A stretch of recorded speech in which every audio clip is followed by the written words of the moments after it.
आप लोगों को मालूम होगा कि आज जो बातें करने जा रहे हैं वो हम लोग क्लास 8 के बारे में बातें करने जा रहे हैं। अब ये क्लास 8 का जो वीडियो है आप लोगों को भी मालूम है कि बुक सबका सेम है, चैप्टर सबका सेम है, चाहे वो आपका एनसीईआरटी हो या फिर एनसीईआरटी तो सभी जगह चलती, कोई भी स्टेट वो सभी जगह का ये माजरा वही है। ठीक है, तो क्लास 8 का जो आपका मैथ्स है, ठीक है, मैथ्स है, हम लोग उसके बारे में बातें करेंगे और उसका जो पार्ट नंबर 1 है, ठीक है, या फिर बोल सकते हैं कि चैप्टर नंबर जो 1 है उसमें आपको पढ़ना है परिमेय संख्या के बारे में। किनके बारे में बातें करनी है? परिमेय संख्या। ठीक है, परिमेय संख्या। परिमेय संख्या, परिमेय संख्या को इंग्लिश में हम लोग बोलते हैं रेशनल नंबर। ठीक है, क्या बोलते हैं? रेशनल नंबर, परिमेय संख्या। आपको बतला दे कि बहुत सारे ऐसे बच्चे होंगे जिनको इनके बारे में पहले से तो जानकारी होगा। हाँ, बहुत सारे ऐसे बच्चे होंगे जो कि पहली बार ये नाम भी कहीं पर सुन रहे हैं। तो आज हम लोग सबसे पहली बात है कि संख्या के बारे में देखेंगे। परिमेय संख्या से भी पहले बहुत सारी संख्या होती है, हम लोग उसको समझेंगे और साथ में देखेंगे कि आखिरकार इसकी इंपॉर्टेंस क्यों है। देखिए, कोई भी चीज़ को जब आप पढ़ते हैं तो इस बात की हमेशा यह जानकारी रखें कि क्या उसकी इंपॉर्टेंस हमारी लाइफ में है या फिर नहीं है। तो आज परिमेय संख्या के बारे में थोड़ी सी पहले हम लोग इंपॉर्टेंस देख लेते हैं, आखिरकार इसको पढ़ना इंपॉर्टेंस क्यों है। ठीक है, और फिर हम लोग क्या करते हैं कि क्लासेस को आगे की ओर बढ़ाते हैं। मान लो फॉर एग्जांपल कि आपको बोला जाए कि चलो आपके पास एक नंबर है 2 प्लस कितना है 5, तो बोलेंगे हमारे साथ में मतलब काहे कर रहे हो मजाक भाई, 2 और 5 को क्या करना है, जोड़ना है, बड़ा आसानी से कितना नंबर आएगा 7। लेकिन सोचो कि अगर आपके पास में क्वेश्चन आ जाए कि 4 पूर्णांक 4 पूर्णांक 1/2 प्लस 6 पूर्णांक 1/ कितना है 3, अब इसको आपस में क्या करना है, ऐड करनी है। तो जो बच्चे को इसके बारे में जानकारी होगा उनसे आसानी से बन जाएगी। लेकिन कुछ ऐसे भी बच्चे हैं जो कि क्वेश्चन को देखे होंगे, लगा होगा कि अब इसको ऐड करना भी संभव है या फिर करेंगे कैसे ऐड। तो इस चैप्टर में हम लोग इसी सब टॉपिक के बारे में बातें करेंगे कि अगर हमारे पास में ऐसे नंबर्स आ जाते हैं तो उसके साथ में कैसे हम लोग करेंगे डील, कैसे उसके साथ जोड़ते हैं, कैसे उसके साथ घटाते हैं, कैसे उसके साथ गुणा करते हैं, कैसे उसके साथ भागा करते हैं, उसकी क्या क्या होती है गुण, उन सभी को बारे में बातें करेंगे। ठीक है, तो आपको बता दें कि परिमेय संख्या पढ़ने से पहले आपको और भी जो संख्या के बारे में जानकारी लेना होगा। चलिए, तो आपको बतला दें कि अभी यहाँ पर हम परिमेय से पहले कौन कौन सा संख्या के बारे में बतलाएंगे। एक है बतलाएंगे हम कौन सा संख्या के बारे में, प्राकृत संख्या के बारे में। एक जो बतलाएंगे वो आपके पास क्या चीज होगा, पूर्ण संख्या। और उसके बाद जो हम लोग बातें करेंगे वो आपका क्या चीज होगा, पूर्णांक। क्या चीज होगी, पूर्णांक। और इसके बाद जो आती है वो हमारे पास क्या चीज होती है, परिमेय संख्या। मतलब कि फर्स्ट में हमको इसके बारे में जानना है कि क्या होती है प्राकृत संख्या। क्या चीज होती है, क्या होती है प्राकृत संख्या। तो सबसे पहले हम लोग बातें करेंगे प्राकृत संख्या। उसके बाद जो हम लोग बातें करेंगे वो होगा आपका किनके बारे में, पूर्ण संख्या के बारे में। और फिर हम लोग बातें करेंगे किसके बारे में, पूर्णांक के बारे में। आप लोग थोड़ा सा माइंड मत करना, हो सकता है कि हिंदी में कहीं पर बिंदी उंदी छूट जाए। ठीक है, तो आप गणित की कक्षाएं में हैं, हिंदी की कक्षाएं में नहीं है। ठीक है, तो हो सकता है कहीं पर बिंदी उंदी छूट जाए तो उसको थोड़ा सा नेग्लेक्ट कर लेना। चलिए आता है। तो फर्स्ट में हम लोग जो बातें करने जा रहे हैं वो किनके बारे में है, प्राकृत संख्या। देखो, अगर हम लोग जब भी बातें करते हैं, कोई भी बच्चा है बोलेंगे ए बाबू खड़ा हो और तुम बोलो तो रही एक नंबर, या फिर नंबर को हम लोग हिंदी में क्या बोलते हैं, गिनती। बोलेंगे चलो भाई गिनती बोलो। तो जब भी आपको कोई नंबर्स को बोलने के लिए बोलता है तो स्टार्टिंग हम लोग करते कहाँ से, 1 से बोलते 1 2 3 4 या 1 2 3 4। तो यानी कि जो हम लोग गणना की संख्या होती है, कौन सी, गणना की संख्या। गणना का मतलब गिनती की संख्या। ठीक है, उसी को हम लोग बोलते हैं प्राकृत संख्या। यानी कि जो हमारा कौन सा संख्या, प्राकृत संख्या होगी, वो स्टार्टिंग कहाँ से होगा आपका, 1 से। 1 2 3 4 5 6 आगे की ओर बढ़ते जाएगा। आप भी जानते हैं नंबर के कहीं पर एंड नहीं है। ठीक है। तो आपका सबसे पहली बात क्या चीज है कि अगर कोई पूछे कि प्राकृत संख्या स्टार्टिंग कहां से होती है तो हम क्या बोलेंगे, 1 से।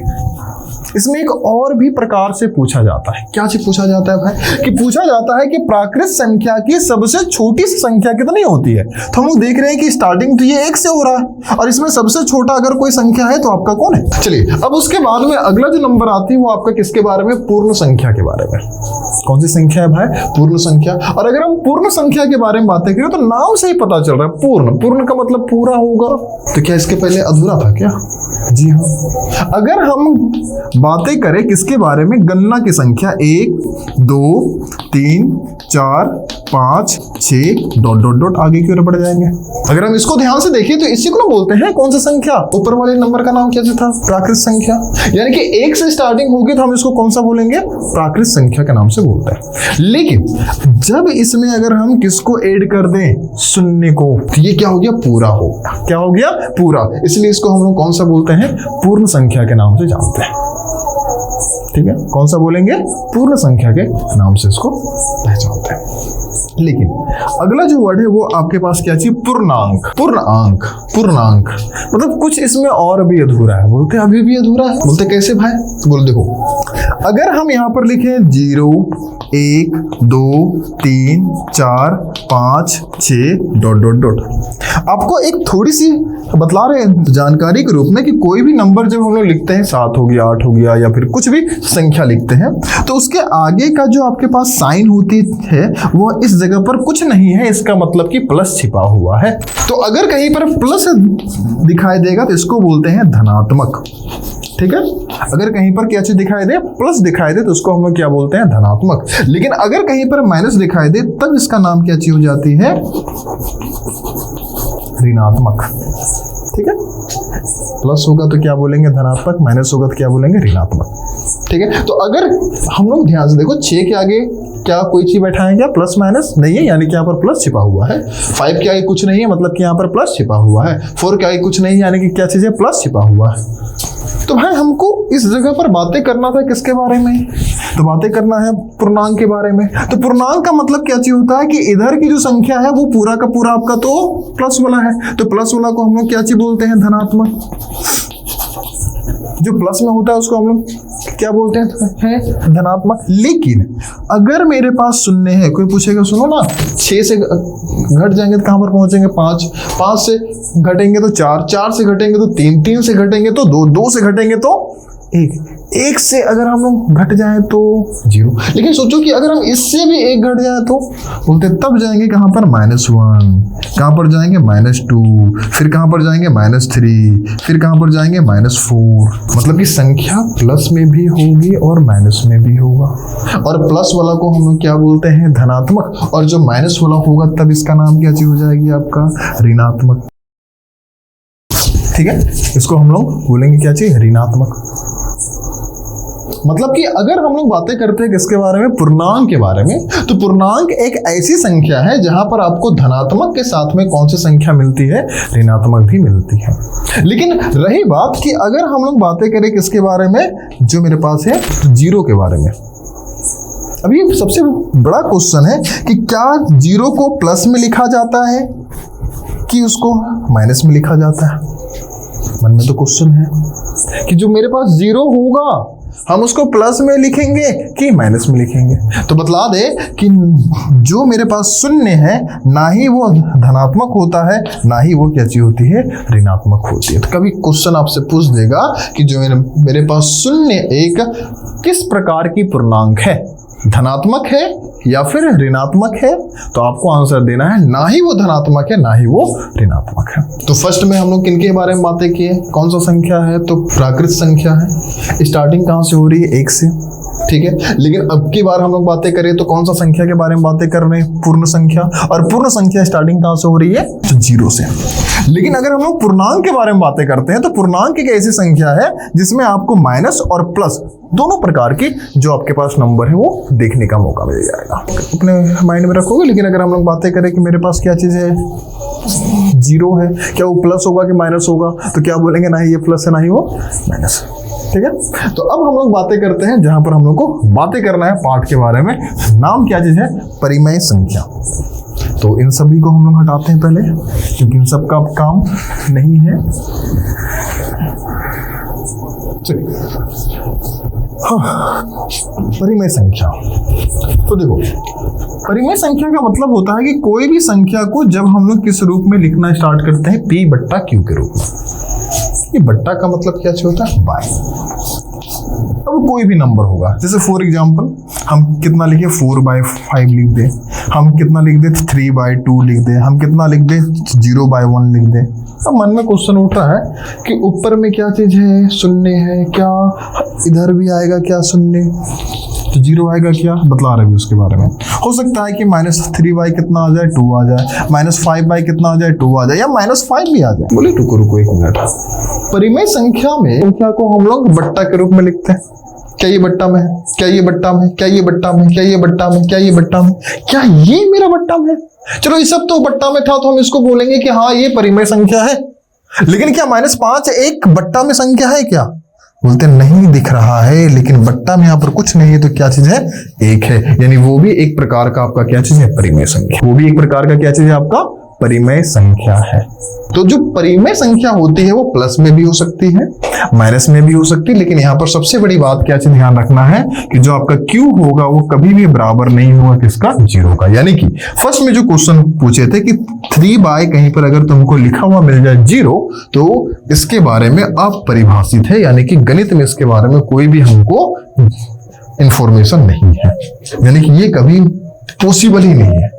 ठीक है, तो यहां पर आपको थोड़ी सी बातें बतलाते हैं कि अगर कोई भी नंबर को जब हम इस प्रकार से लिखते हैं, इसको बोलते हैं भिन्न में। क्या बोलते हैं? भिन्न में। तो ऊपर वाली जो संख्या होती है इसको बोलते हैं अंश। ऊपर वाली संख्या को हम लोग क्या बोलते हैं? अंश। और जो हमारे पास बॉटम में होती है इसको हम लोग क्या बोलते हैं? हर बोलते हैं। क्या बोलते हैं? हर। तो जो ऊपर वाली संख्या होगी उसको हम लोग क्या बोलेंगे? अंश, और इसको हम लोग क्या बोलेंगे? हर। तो हमको लगता है कि शायद आप परिमेय जो संख्या उसके बारे में तो दिक्कत नहीं आनी चाहिए कि परिमेय संख्या एक ऐसी संख्या होती है जिसको हम P बट्टा किसके रूप में उतार सकते हैं? Q। और जो Q होगा वो किसके बराबर नहीं होगा? 0। यानी यहां पर कभी भी मेरा 0 नहीं आएगी। और जो ऊपर वाली संख्या होगी उसको हम लोग क्या बोलते हैं? अंश। लेकिन जो बॉटम वाली होगी उसको हम लोग बोलते हैं हर बोलते हैं। क्या बोलेंगे? हर। ये कॉन्सेप्ट वाली है, आप इसको रखिएगा। लेकिन सोचो कि अगर कल के दिन में हमारे पास में अगला टॉपिक आपके पास क्या चीज होगा कि परिमेय संख्या तो हम लोग पढ़ लिए, परिमेय संख्या तो हम लोग देख लिए, लेकिन अगर सोचो कल के दिन में अगर हमको परिमेय संख्या को जोड़ना हो, जैसे कि आपके पास कितना है? 2 प्लस कितना है? 4 है। तो बोलेंगे क्या पूछ रहे हैं आप भी, आंसर कितना आएगा? 6 आएगा। लेकिन सोचो वही अगर 2/5 हो, प्लस में कितना हो? 6/4 हो, और इनको आपस में क्या करना हो? जोड़ना हो, तो इसको हम लोग कैसे जोड़ेंगे? यानी कि अब सीखेंगे कि एक हमारे पास परिमेय संख्या जब आती है तो उसको कैसे जोड़ा जाता है, कैसे घटाई जाती है, कैसे गुणा होती है, कैसे भागा होती है। ठीक है, हम लोग उसके बारे में देखेंगे। चलिए, तो इसको देखने के लिए सबसे पहली बात है कुछ आपको बातों की जानकारी रखनी होगी, जहां पर एकदम बेसिक बात है। पहली बात है कि अगर कहीं पर आपको प्लस प्लस दिखाई दे, क्या चीज दिखाई दे? प्लस प्लस, तो दोनों मिलके प्लस ही होगा। अगर आपको माइनस माइनस दिखाई दे तो वो भी मिलके आपको क्या चीज होगा? प्लस ही होगा। अगर आपका प्लस और माइनस दिखाई दे तो आपका क्या हो जाएगा? माइनस हो जाएगा। लेकिन सोचो अगर वो आपका माइनस और प्लस दिखाई दे तो आपका क्या चीज हो जाएगा? माइनस। वो तो बड़ा कंफ्यूजन वाली बात है, प्लस माइनस माइनस प्लस, बड़ा कंफ्यूजन वाली बात है। आपको बतला दें इसका एकदम आसान सा तरीका है। अगर एक जैसा होगा, प्लस मेरे पास भी है तो प्लस उसके पास भी, यानी एक ही खानदान का है, तो जब एक ही खानदान का होगा तो हम लोग उसको क्या करेंगे? प्लस करेंगे। बस एक बार देख तो लो, कहाँ इस्तेमाल होगा उस टाइम पे पता हो जाएगी। ठीक है, अगर आपके पास माइनस और माइनस यानी ई भी जो खानदान का है वो भी उसी खानदान का है, एक ही है, तो हम लोग इसको भी क्या करेंगे? प्लस करेंगे। लेकिन इसमें ध्यान दो, एक प्लस में और एक आपका माइनस में, एक प्लस में और एक माइनस में, मतलब अलग खानदान का। जब अलग खानदान का है तो हम लोग उसको क्या करेंगे? माइनस करेंगे। उसी प्रकार से इसमें देखो माइनस और बगल में क्या चाहिए? आपके पास प्लस है, ये भी एक अलग खानदान का है, इसलिए हम लोग क्या करेंगे? माइनस। यानी यहाँ इस जगह से हम लोग की बातें समझ में आई कि अगर एक जैसा साइन होगा तो प्लस करेंगे, और उल्टा होगा, विपरीत होगा, अलग अलग होगा तो हम लोग उसको क्या करेंगे? माइनस करेंगे। क्योंकि इन दोनों में तो हमको एकदम मिल रहा था एक्यूरेट, तो उस जगह पर हम लोग प्लस कर दिए, लेकिन इस जगह पर देखो आपको उल्टा मिल रहा है, तो इस जगह पर हम लोग क्या करेंगे, माइनस करेंगे। तो हम लोग सीखेंगे कि कोई भी परिमेय संख्या को कैसे हम लोग क्या करते हैं, जोड़ते हैं। ठीक है, शायद आप लोग कभी ना कभी क्लास 6 क्लास 5 में इसके बारे में पढ़े होंगे, लेकिन अगर पढ़े तो अच्छी बात है, अगर नहीं पढ़े तो आइए एक बार हम लोग पढ़ लेते हैं। मान लो फॉर एग्जांपल कि हमारे पास में कितना है, 4/2 है, प्लस में कितना है, 5 कितना है, 4। अब इनको आपस में क्या करना है, जोड़ना है। अब बहुत बच्चा लोग बोलेंगे बस इतने सा, 4 में 5 को क्या कर वो जोड़ दो, कितना आएगा 9, और 2 में 4 को क्या कर वो जोड़ दो 6। आंसर आएगा 9/6। गलत है। ठीक है, इस प्रकार के कभी भी इसमें ऐड नहीं होते। तो इसको ऐड करने के लिए क्या चीज करना होता है, आपको मालूम होना जरूरी है कि क्या होती है लासा। लासा तो हमको लगता है कि आती होगी। अब देखो छोटी छोटी जो बातें आपको तो मालूम होनी चाहिए, कैसे ऐड करते हैं, कैसे जोड़ते हैं, कैसे घटाते हैं, कैसे गुणा करते हैं, कैसे भागा करते हैं, कैसे लासा निकालते हैं, कैसे मासा निकालते हैं। क्योंकि क्लास 8 में आप हैं, तो क्लास 8 में होने की वजह से आपके पास में कुछ बेसिक जो जानकारी वो पता होनी जरूरी है। आइए, तो सबसे पहले क्या काम हम लोग क्या करेंगे कि इन दोनों संख्या को, अब ये दोनों जो नंबर होते हैं इसको हम लोग हर बोलते हैं। ठीक है, क्या बोलते हैं, हर। तो यानी कि इन दोनों संख्या का हम लोग निकालेंगे लासा, यानी कि 2 और जो 4 है उसका हम लोग क्या निकालते हैं, लासा। अब जब लासा निकालते हैं तो सबसे पहले देखा जाता है यहाँ पर 2 है, यहाँ पर कितना है, 4 है। क्या कोई ऐसी संख्या है जहां पर 2 भी है और 4 भी है, कोई सा पहाड़ा जहां पर 2 और 4 दोनों आए? तो बोलते हैं जी हाँ। 2 का पहाड़ा में जो 2 है वो कितना बार में आता है, 1 बार में, लेकिन 2 का पहाड़ा में जो 4 है वो कितना बार में आएगा, 2 बार में। उसके बाद है तो बोलते हैं सुनो ना, इसके बाद कोई वैसा नहीं, तो सबको क्या करेंगे, गुणा करेंगे। 2 को गुणा करना है 1 से, फिर गुणा करना है 2 से, यानी कि 2 गुणे 1 गुणे 2, 2 1 कम 2, 2 को 2 से गुणा करेंगे, कितना आएगा, 4। मतलब कि अगर जब हम इन दोनों का लासा कर बैठे तो कितना आया, 4 आया। कितना आया, 4 आया। अब इसके बाद की कहानी यहां से हम लोग का स्टार्ट होता है। ध्यान दो, इसका हर में कितना दिखाई दे रहा है, 2, उसका हर में कितना दिखाई दे रहा है, 4। क्या 2 का पहाड़ा में आती है 4? आती है, हाँ आती है। कितना बार में, 2 बार में। 2 का पहाड़ा में जो आपके पास 4 है वो कितना बार में आती है, 2 बार में। तो वो 2 को ऊपर वाली संख्या के साथ में गुणा कर देना। 2 का पहाड़ा में मेरे पास जो 4 है वो कितना बार में आता है, 2 बार में आता है। तो जो 2 हमको वहां से मिला है, ऊपर वाली जो संख्या देख रही थी हम उसके साथ क्या चीज कर दिए, गुणा कर दिए। तो 4 को 2 से गुणा करेंगे तो कितना हो जाएगा आपका, 8 हो जाएगी। उसी प्रकार से इसका हर में कितना दिखाई दे रहा है, 4। इसका हर में कितना दिखाई दे रहा है, 4। 4 का पहाड़ा में क्या आती है, 4 आती है। कितना बार में, 1 बार में। तो उस 1 को हम लोग वहां से निकाल लिए और ऊपर वाले संख्या के साथ में हम क्या कर देंगे, गुणा कर देंगे। यानी 1 को 5 के साथ गुणा करेंगे, कितना आएगा, 5 आएगा। अब इन दोनों के बीचों बीच में देखो प्लस है, यानी कि जोड़ेंगे 8 और 5 को जोड़ते हैं तो कितना आता है, 13 बट्टे में कितना हो जाएगा, 4 इज द आंसर। बोले भाई समझ में ना आए लो, चलिए एक आध और बनाते हैं। ठीक है, एक आध और हम लोग बनाते हैं। अगर 6 कितना आपके पास 4 है, प्लस में कितना है 3 कितना है आपके पास 4, नहीं जी को छोड़ दो। चलो इस बार हम लोग डालते हैं कितना, 7 डालते हैं। तो देखो उसमें हम लोग बतलाए क्या चीज कि जब भी हमारे पास कोई भी नंबर हो, जब भी हमारे पास कोई भी नंबर हो, ठीक है, और उसके साथ अगर हमको इसको क्या करना, जोड़ना हो, तो पहले हर को देखा जाता है। इसका हर में जो संख्या दिखाई दे रही हो कितना आपके पास, 4 है, जबकि इसका हर में जो संख्या वो कितना दिखाई दे रहा है, 7। तो 4 और 7 का सबसे पहले हम लोग निकालते हैं क्या, लासा। क्या निकालते हैं, लासा। यानी कि 4 को 7 के साथ अगर हम लोग क्या चीज निकालते हैं, लासा, तो देखो कि क्या कोई ऐसा टेबल है जहां पर 4 और 7 दोनों आती है, आंसर आएगा नहीं।